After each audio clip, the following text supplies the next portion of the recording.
Hello everybody, Jose Rodriguez here.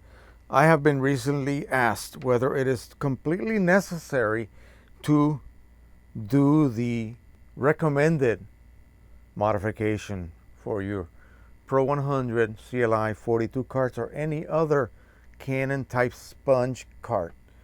That involves the removal of the factory filled ball and then the drilling out of the seat and the insertion of a plug. People are asking, well, can I just simply drill a hole right through the top of the cart without removing that ball? Well, this is a cart that I bought on eBay and it came this way already, unfortunately. It came drilled not only on the side, but the ball had not been fully removed. And as you can see, this plug will not fit.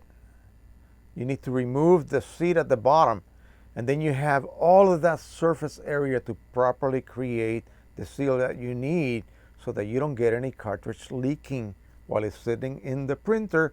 You do not want to do that. Let me tell you, it is a mess. When you drill a hole through this portion, it is not as thick as the existing factory fill hole. You don't have the surface area to make sure that this plug is fitting correctly.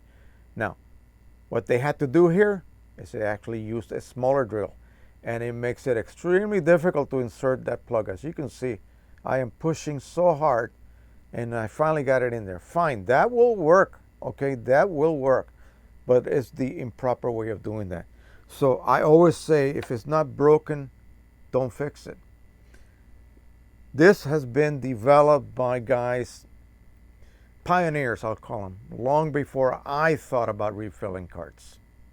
Okay, and that's a long time. Okay, many years. So I do not question the validity of this process. I do not question the reliability of this process. I follow it, and believe me, I have done other methods. There are many methods that are used for these types of cartridges. This is the most reliable one. Properly drill out that hole after you remove the ball. Okay, you have a ton of surface area to make sure that plug fits snugly.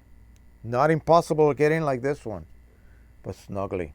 And that will create a perfect seal so that when you actually take this off and are about to load it into the printer, you don't get drip all over the place. Even after you pop it into the printer, it'll still leak out. Okay, because it's not sealing here properly. You need to establish that perfect seal. And the best way and most reliable way, this cart will last me through 10 Pro 100s. This same cart, nothing will wear out. Why? Because I did this properly. Okay, often you have to start from scratch. If you have a cart that does not seal properly, you have to just simply throw it out and buy a new one. So many people will use all sorts of other methods. They'll use hot glue to fill that hole with. They'll use the aluminum duct tape for actual duct work. All sorts of ways. This is the way to go. This is the way to go, and the one that's proven, reliable, repeatable. And if you just take the time, you only have to do it once.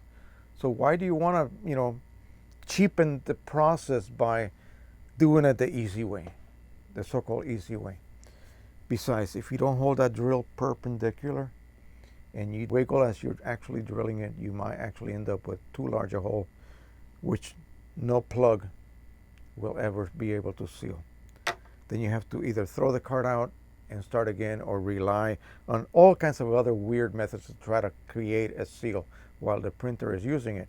No, too unreliable for me. I will not put up with that. All right, thank you so much. Don't forget to subscribe, share, and like. I hope this did not step on any toes. Believe me, the information that I give you has been proven many times to work. I will not give you something that will not work or is shoddy. All right, thank you once again. Don't forget to subscribe, share, and like. And until the next time, happy printing, everybody. Happy refilling these Pro 100 cards that are just wonderful. Thank you. Bye-bye.